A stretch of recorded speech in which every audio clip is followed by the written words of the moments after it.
Sorry? We're ready. Oh. When you're ready. Okay. Well, we're ready when we're ready. Has she been introduced? No, who did we get to? It was Alex. I mean, you've seen her. Oh, you're introduced. Okay.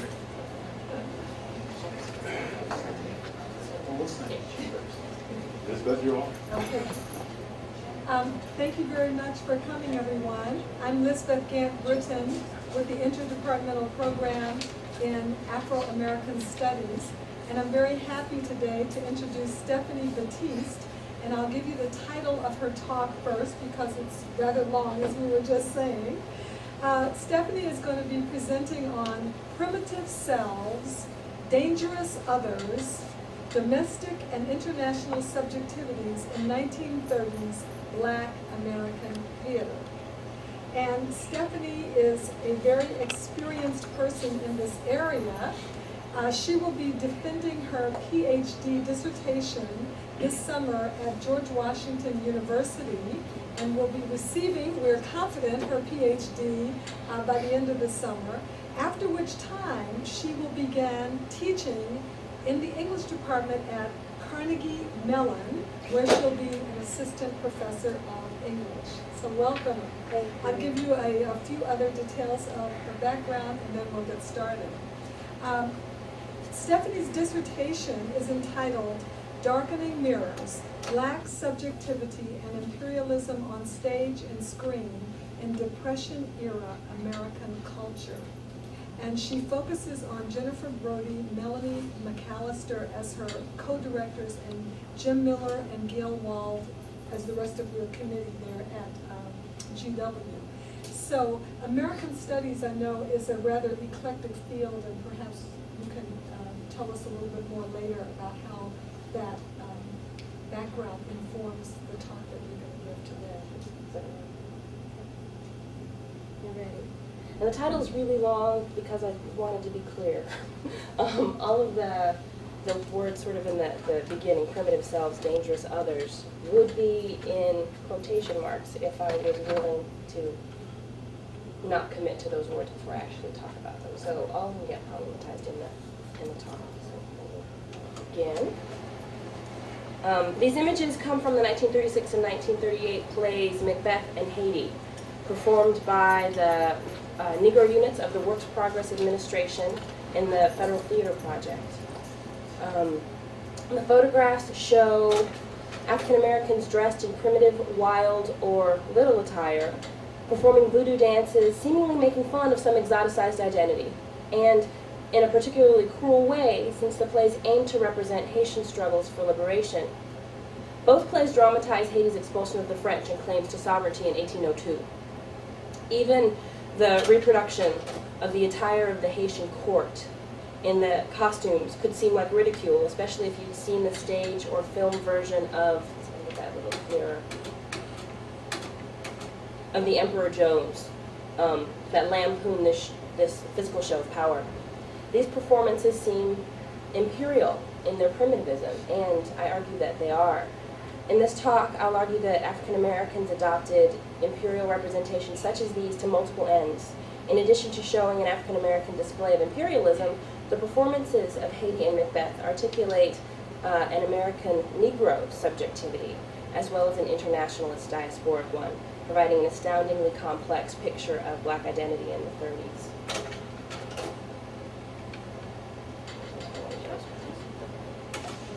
Pardon? There they are.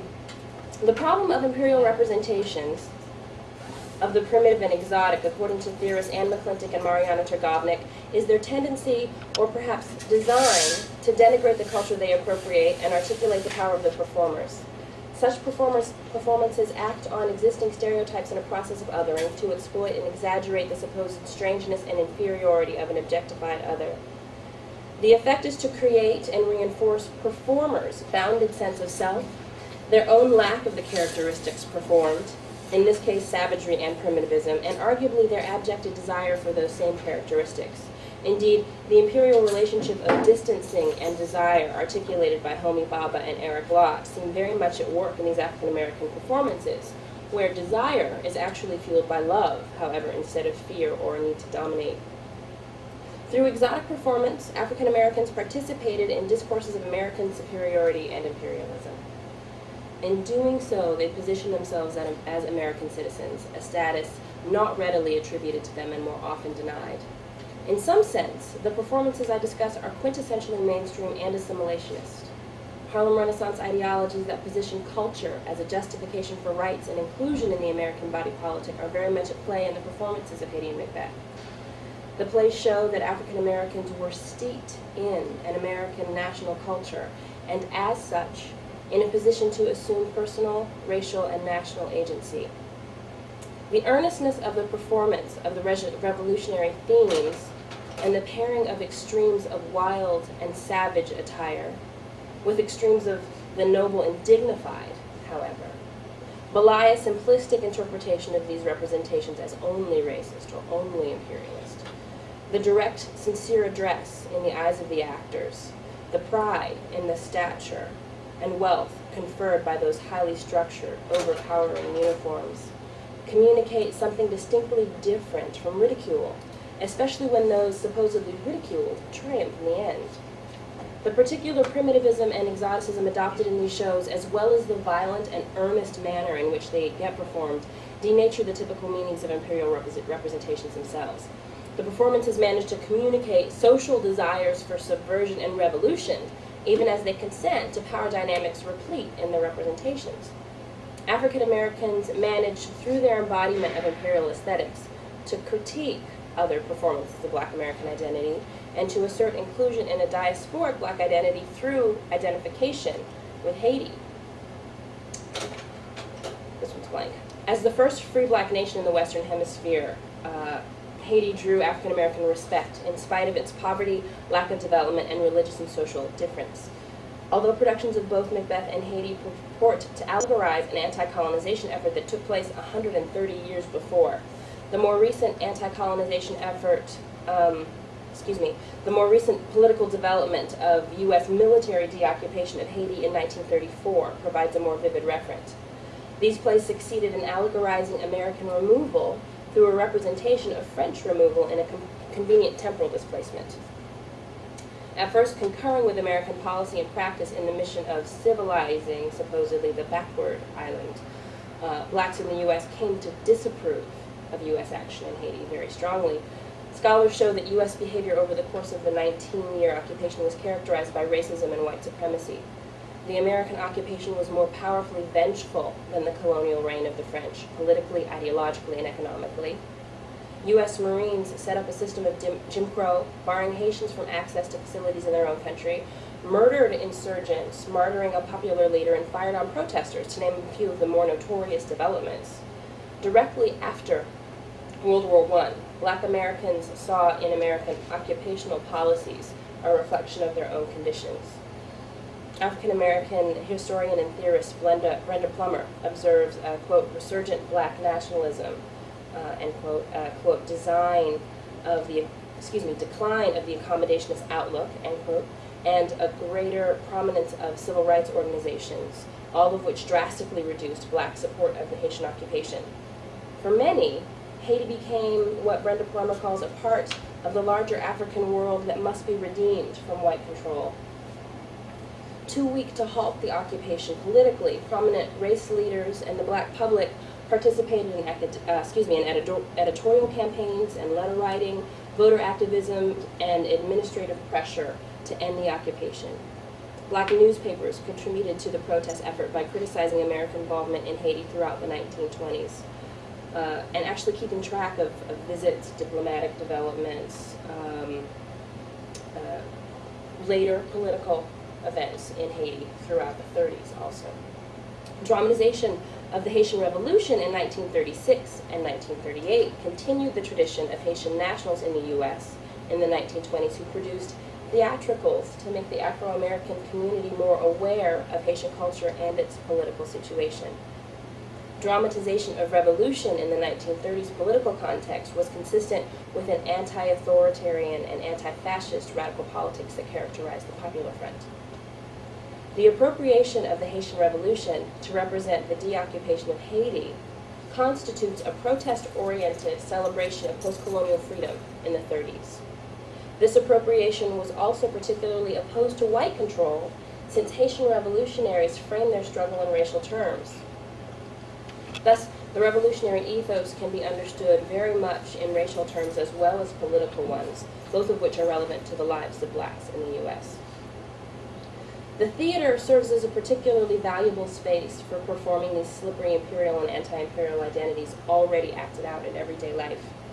The theatrical event forms a microcosm where producers, performers, and audiences come together to share in already performative identities as spectators, citizens, members of racial groups, etc., to forge a collective, if short-lived, group identity based on live performed experience.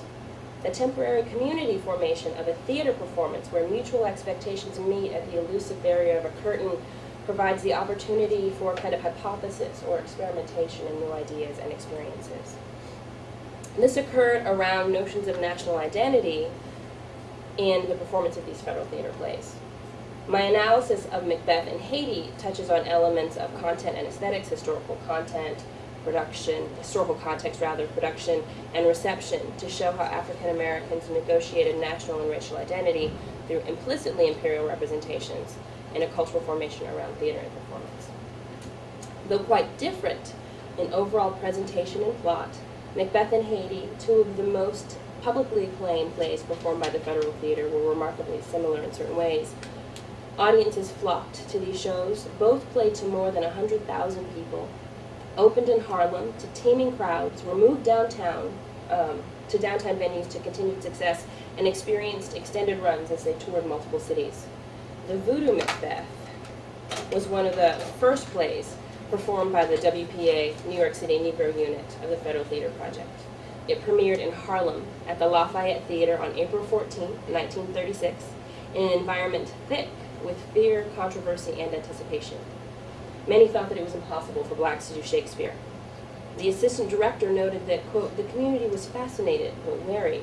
Some thought this Shakespearean venture an unnecessary risk.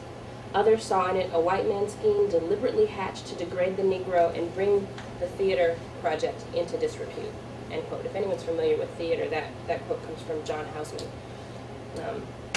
Attitudes of more than 300 auditioners ranged from deadly earnest to a view of the entire scheme as an elaborate joke. The appointment of a talented but young white man as director didn't quite help things, with the black community at least, even if this 20-year-old turned out to be the radically minded Orson Welles.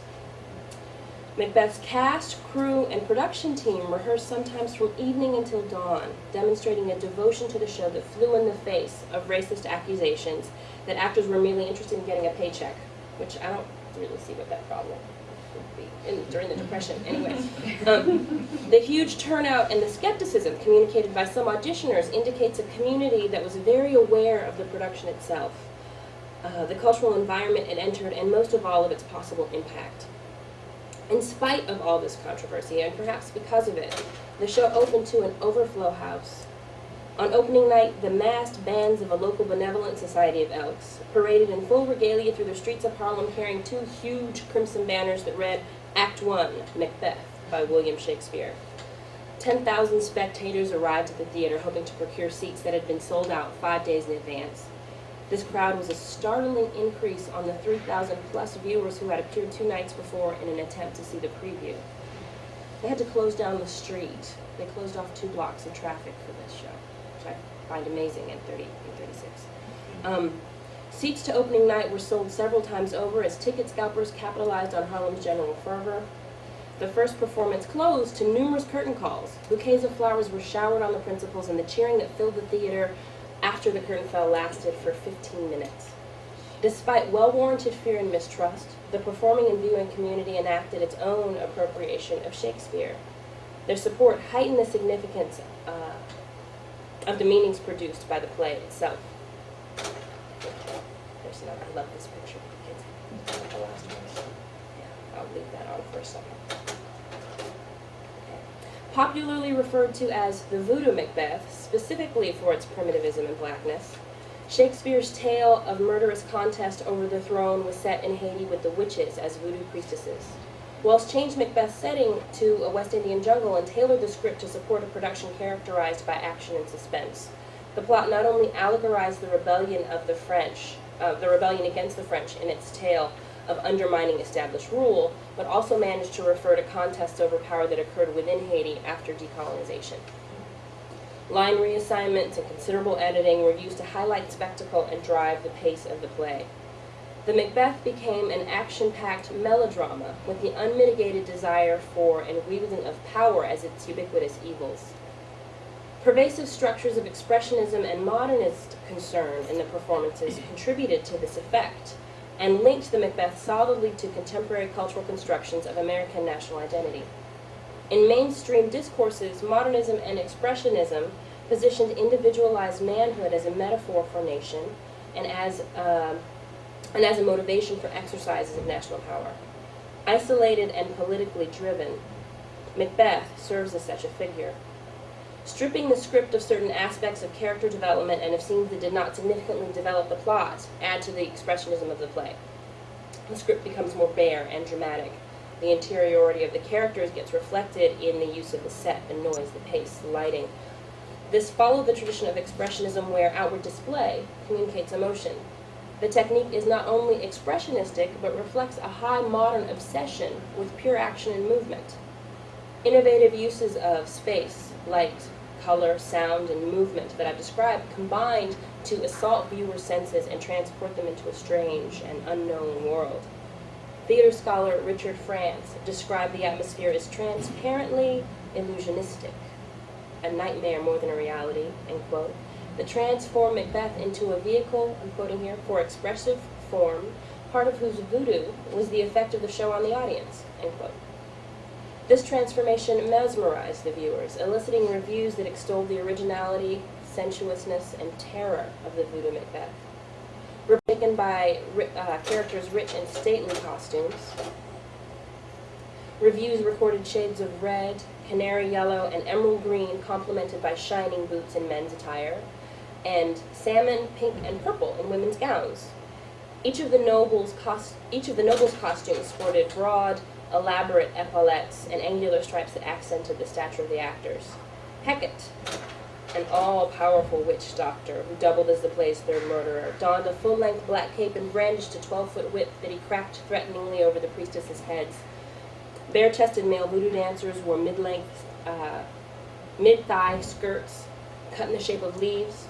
Around their heads, necks, and shins were other bits of cloth and greenery that rustled as they danced, barefoot along the stage, allowing them to blend into and out of the jungle scenery, their bodies a specter of nature incarnate.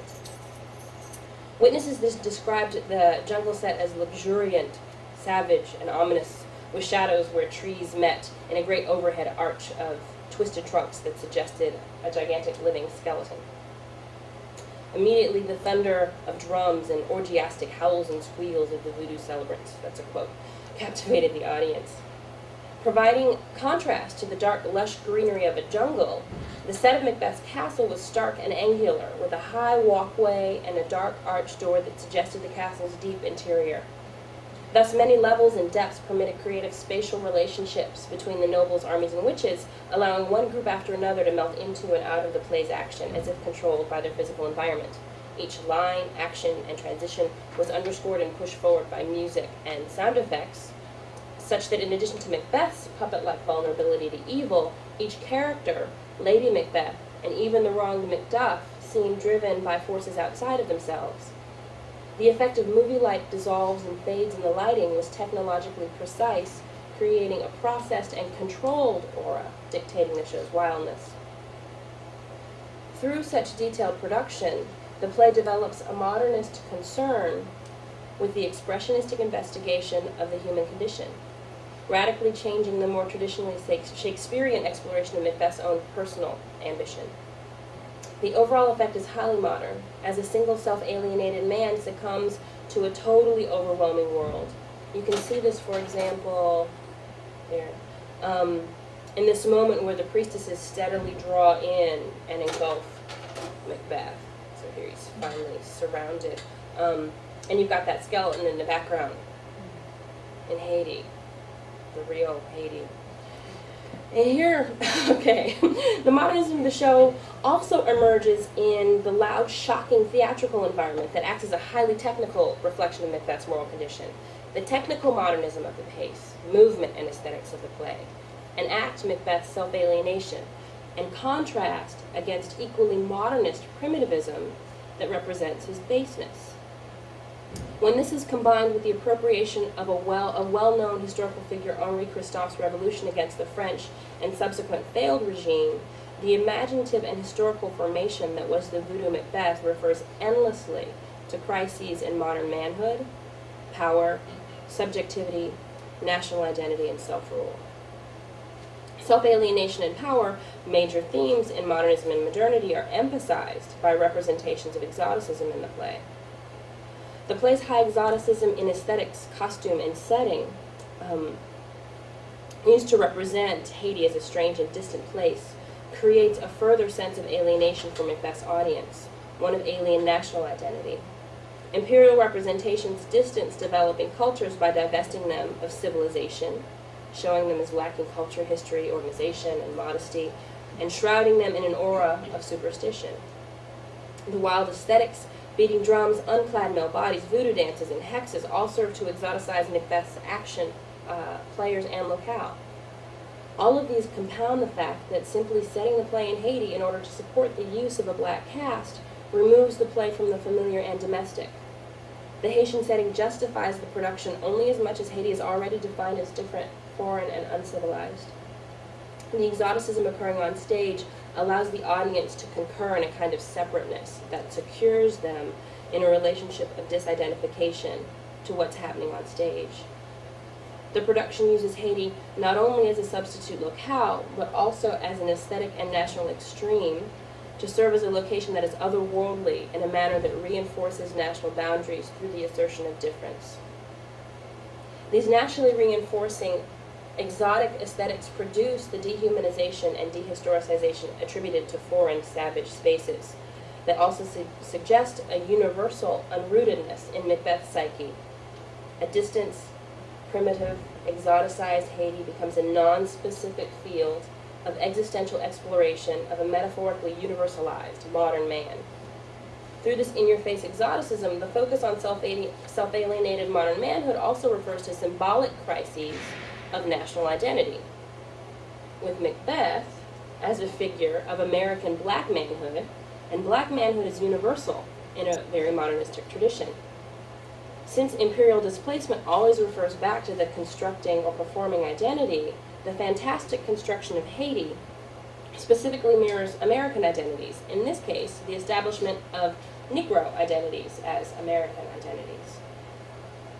Thus, through modernist, expressionist, exotic, and primitive representations, all of which are imperial representations specifically concerning power and the exploration of the agency of the subject, the show becomes a forceful assertion of national inclusion for Black Americans in its capacity as a performance of imperial national superiority.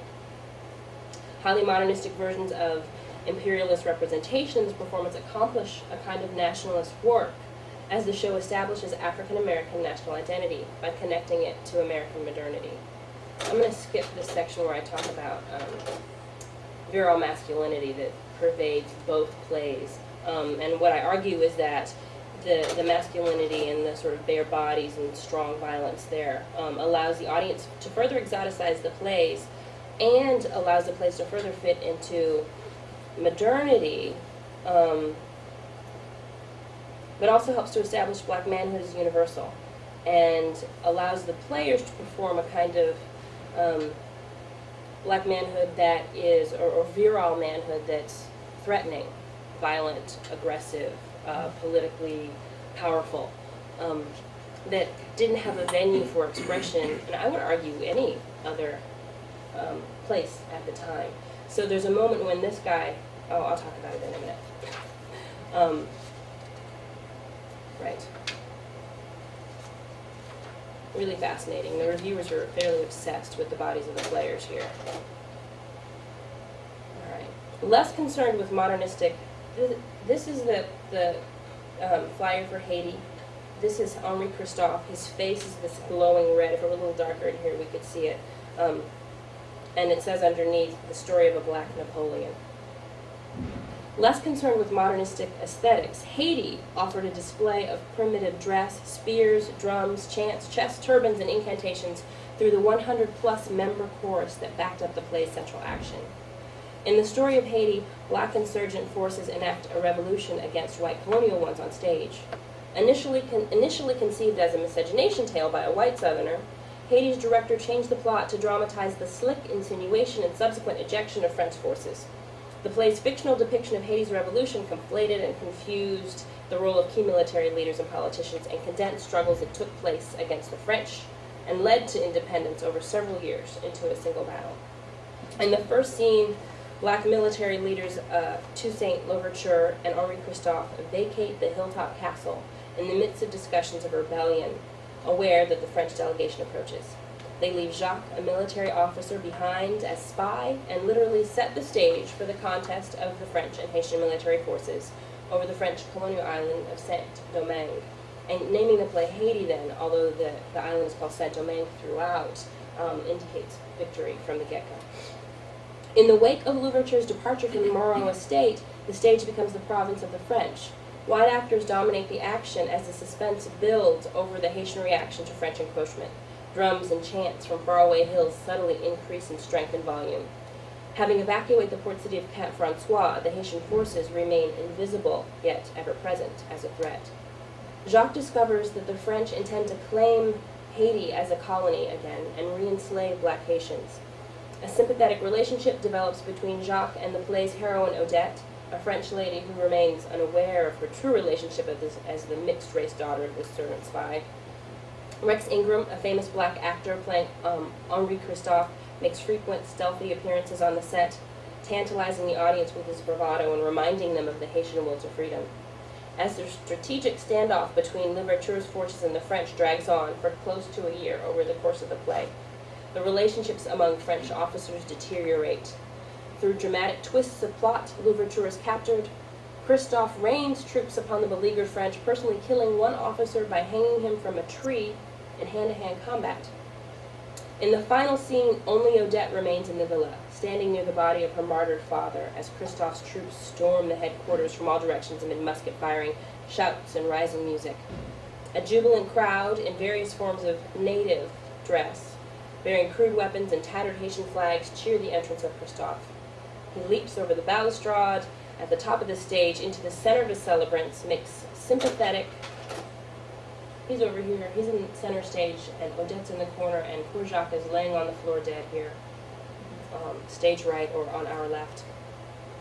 He makes sympathetic and understanding eye contact with Odette, resolving the show in a mixture of jubilation and pathos. The play communicates clear support for the Haitian nationals. Their triumph is desired and celebrated.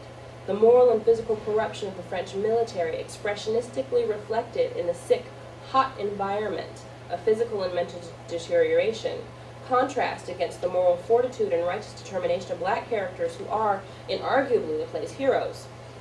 The critically noted energy and athleticism of Rex Ingram's Christophe epitomized the wild and virile masculinity advanced in the show.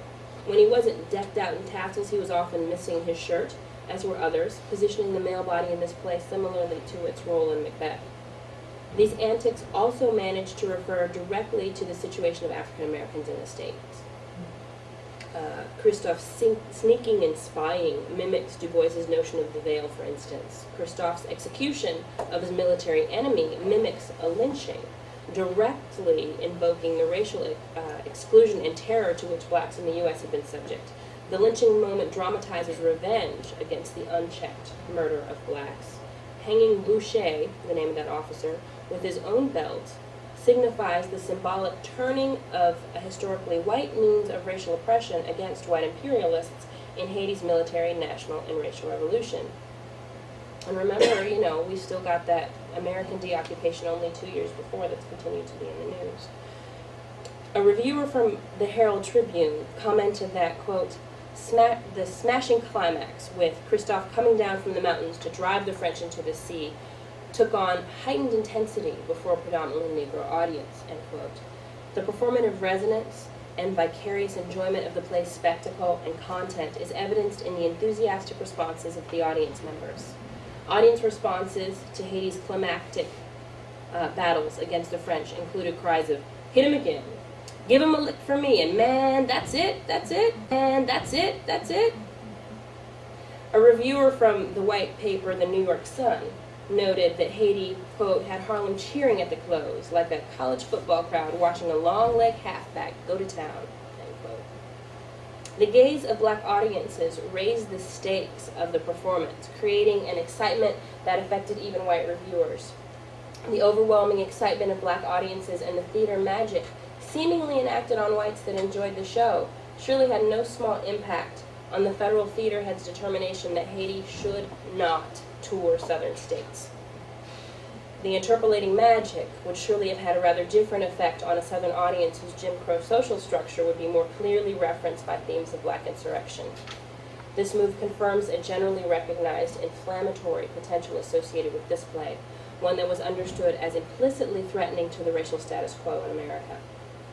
I would argue that this owed not only to its dramatic violence, but also to its specific transnational associations. The celebration of Haitian independence results from and signifies a strengthening of a transnational discourse of diasporic racial unity that might have seemed contrary to U.S. national interests. Haiti's plot and the plot of Macbeth directly dramatize a contest in rule and unmitigated death to the oppressors. In the Haitian experience, military insurgents became self-declared rulers. African Americans appropriated anti-racist and anti-colonial power as well as racial autonomy through performative embodiment of Haiti's historical accomplishments. The anti-establishment elements of the play and its popular front leanings are supported not only by its content, performance, and the responses it elicited, but also by the makeup of the audience. While these plays enjoyed an incredibly broad mainstream appeal, records of large group sales to leftist organizations substantiate an impressive radical and activist following as well. Organizations that had an oppositional relationship to America's racial political structure showed large and repeated ticket purchases. The Communist and Socialist parties each purchased between 700 and 800 tickets over the course of the show's run. Clearly, the production permitted a formation between performers and audiences around protest. The performances of Haiti Macbeth permitted African American performers to use imperial representations to warp hegemonic meanings of high modernism that these plays were performed through, as well as to critique an exotic primitive aesthetic itself. Through situating African American performers within a nationalist American aesthetic tradition, the Voodoo Macbeth's high modernism and Haiti's active primitivism were also radically anti-establishment. The wildness demonstrates a serious malcontent with tradition and the status quo, even as it establishes both. Imperial representations came to enact a protest against social forces of evil. The exotic is transformed into something terrible and threatening as over-the-top aesthetics and savage dress, dancing, and drums, spells and incantations in both plays become symbolic protest, a physically and emotionally overwhelming performance of existential, national, and racial dissatisfaction. In Haiti as well as Macbeth, power is further appropriated and solidified through images of dignity, nobility, and strength. Through these shows, black performing bodies flout representations that have degraded and excluded them. They express radical dissatisfaction with their place in society, accuse that society of being corrupt and morally destitute, and simultaneously demonstrate a desire to undo the paradigms they protest, all while proving their ability and right to communicate in exactly the terms used to define their inferiority. African American performers and audience members consented to these representations by taking themselves to stage, street, and seat in support of these shows. Journalist Roy Otley of the New York Amsterdam News, reviewing Macbeth during its Harlem run, applauded the production for moving away from minstrel types and allowing a black actor to play a universal character. Quote, "We attended the Macbeth showing, happy in the thought that we wouldn't again be reminded with all its vicious implications that we were niggers," end quote. The plays were a source of social and financial relief, of emotional release, and of pride. There was a sense of inclusion and boastfulness in what the Voodoo Macbeth in Haiti demonstrated black people could do and be. A kind of national blackness gets recognized and articulated through the cultural formation that produced these shows. This includes African Americans showing themselves in myriad ways to support, perhaps despise, and maybe even understand major national symbols and discourses. Performers and audiences were interpolated in the social and cultural spectacle that were Haiti and the Voodoo Macbeth, as it established nationalist, resistant, domestic, and transnational Black Americanness.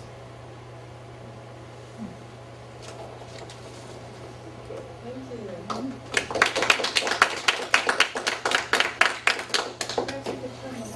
And then we'll ask for questions. Here's got some more images if you guys want to. Oh, wait. Are you going to show more? Sure, yeah. Who directed this I knew somebody was going to ask me that.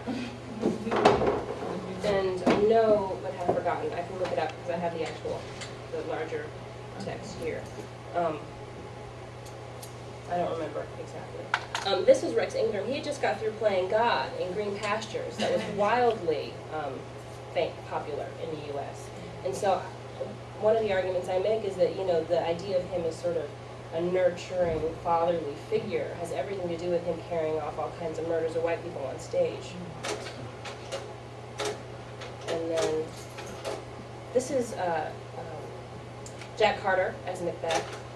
And this is Edna Harris. Is that her name? Edna Harris as Lady Macbeth. Could you go back to the Macbeth slide and talk for a second about the similarity to the Emperor Jones costuming? Yeah, well, because if you actually look at sort of documentation of the Haitian court of Dessalines and Christophe's court in Haiti, they actually chose what looked like early 19th century French uniforms. I mean, Right. Paul Robeson. Yeah, and the Paul Robeson piece that was actually performed throughout the 20s and late teens in the 20th century by Charles Gilpin and then made into a movie with Paul Robeson repeated those same copies of costumes. Except when you get into the Emperor Jones, when Jones has his sort of moment where he makes himself king, he's supposed to be ridiculous. I mean, this assumption of power and this assumption of sort of, stature is part of what makes him insane. But when this happens in Macbeth with Jack Carter, right, and so Emperor Jones with Paul Robeson was produced, I think, in the same year.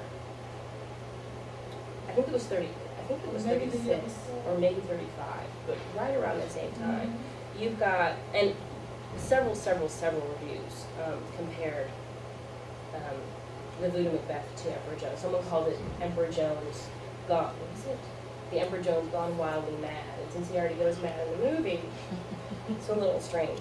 And one reviewer commented that if Eugene O'Neill knew about Shakespeare, then certainly the Macbeth as a play had something to do with his portrayal. And so the fact that this comes back around and Emperor Jones then influences again Macbeth is, he calls, not almost merely circumstantial.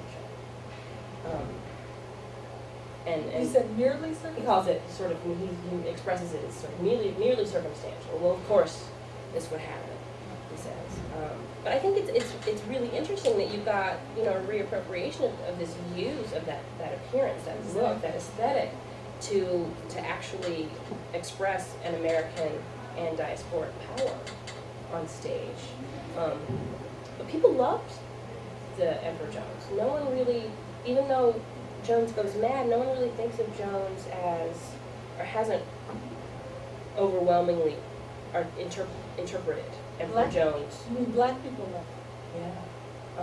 As bad or as racist because of what Robeson brought to that character. He sort of brought a real kind of human aspect to that character. I was really intrigued when you were talking about, I guess, different reactions to the various plays. And I was just thinking, it brought to mind, sort of reactions to Birth of a Nation, the film when that was released, how it varied widely depending upon who the audience was, particularly the race of the audience. And I was just curious as to whether you had a chance to look at sort of the black press, as compared to, say, the mainstream press, and how they talked about these two plays.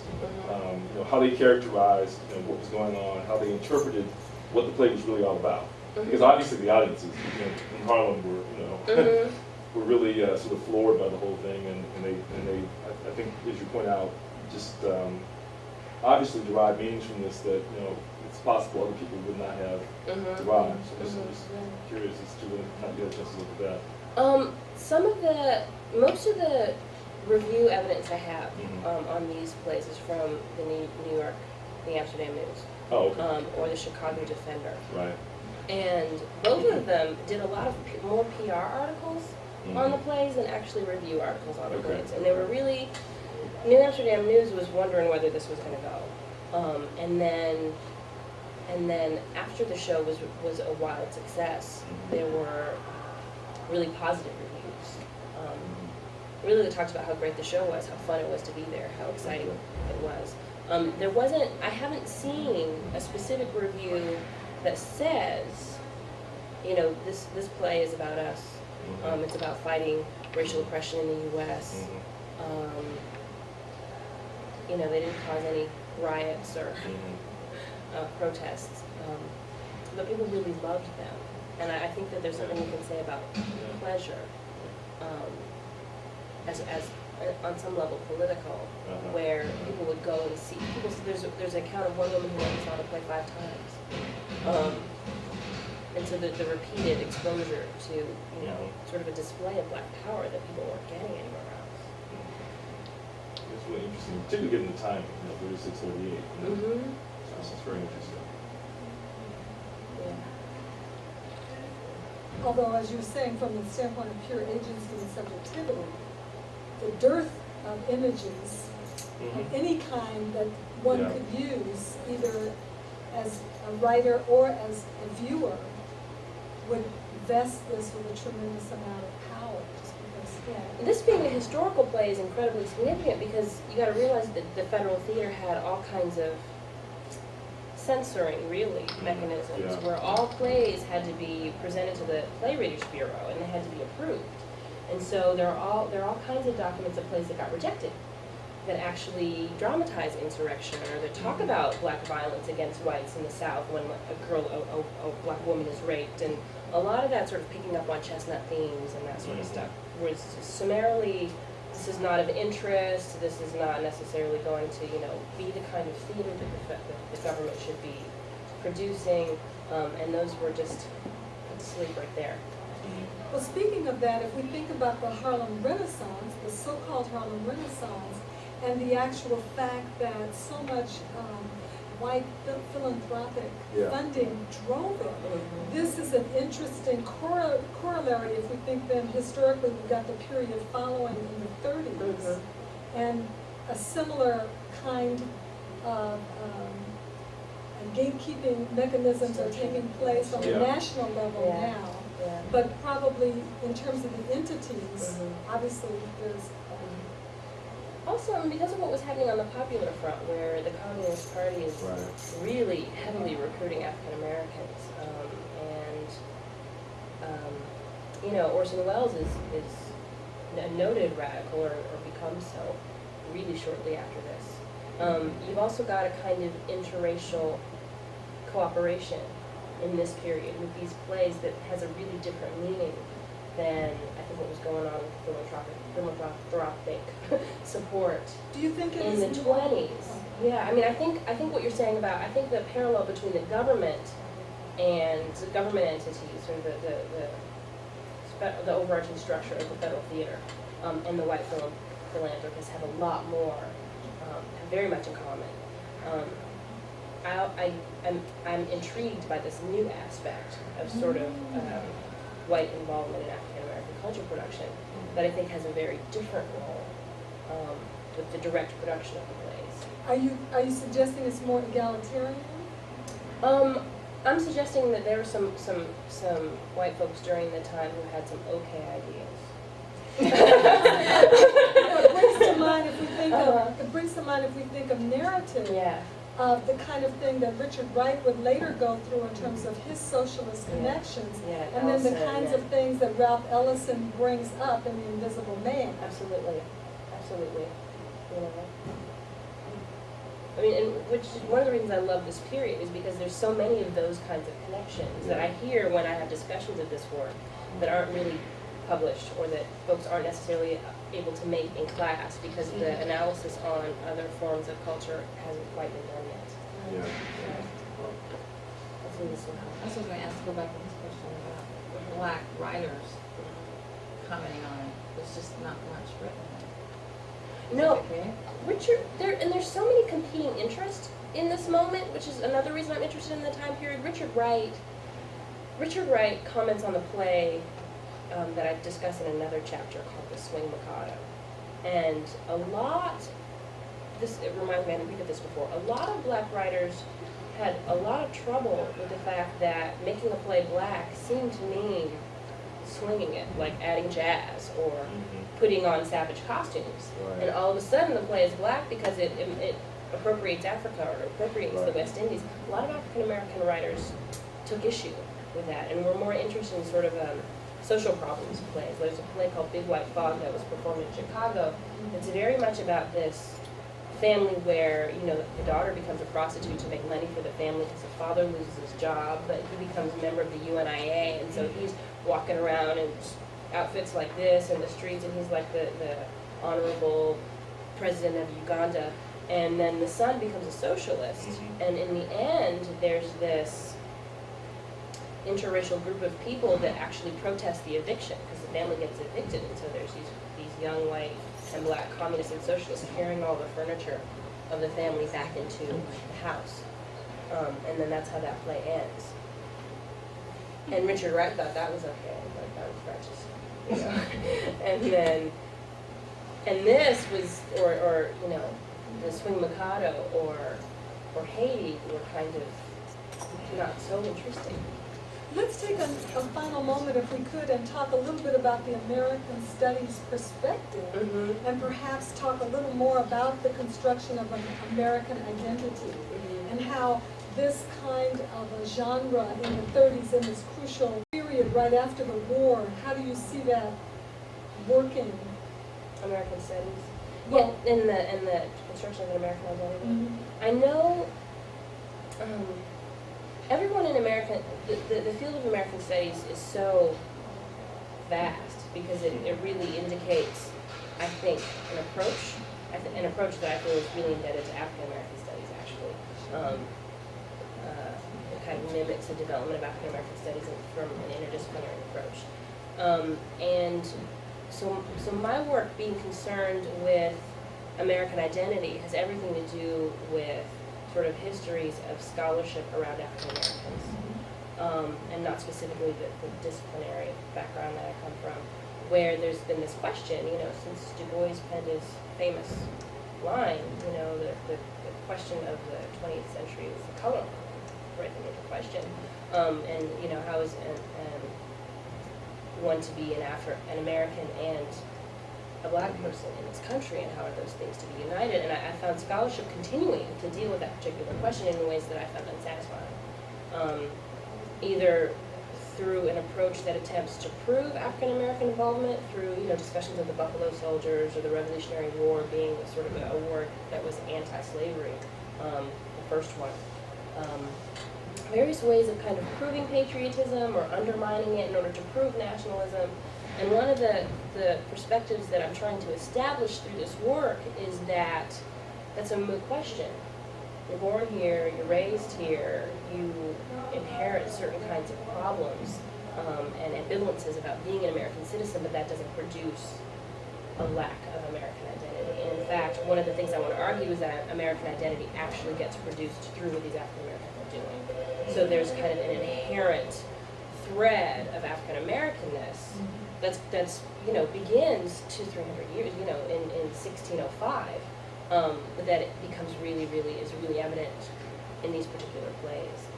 And I come up actually against a lot of people want me to describe that process, and part of my sort of radical scholarly position is not to. if you don't get it, you don't get it. That was a line in that was a recent ad campaign for the Washington Post. But you know, so to sort of position scholarship as assuming a kind of national agency, a kind of subjectivity that I think the field is really ready for. And so in a way, you know, although I engage with a lot of dominant theories, I feel like the best audience for my work is African American scholars who get that. And yet at the same time, I get a lot of trouble for African American audiences about my notion of complicity and how that works in culture. So I guess what I'm saying is American Studies brings the theory. It sort of brings the interdisciplinarity. As a foundational premise. Right, that sort of allows me to sort of kind of take historical discourses about what was happening in Haiti, what was happening in the U.S., and apply them to cultural production in a way that makes this argument about an inherent inclusion. So the American Studies legacy is more a theoretical approach and positioning than sort of content or argument, repertoire argument. It's a little bit after 1. Shall we continue or stop now? Perhaps we can have a formal end, and then if anyone has to leave, they can leave, and then we can chat informally afterwards. Thank you.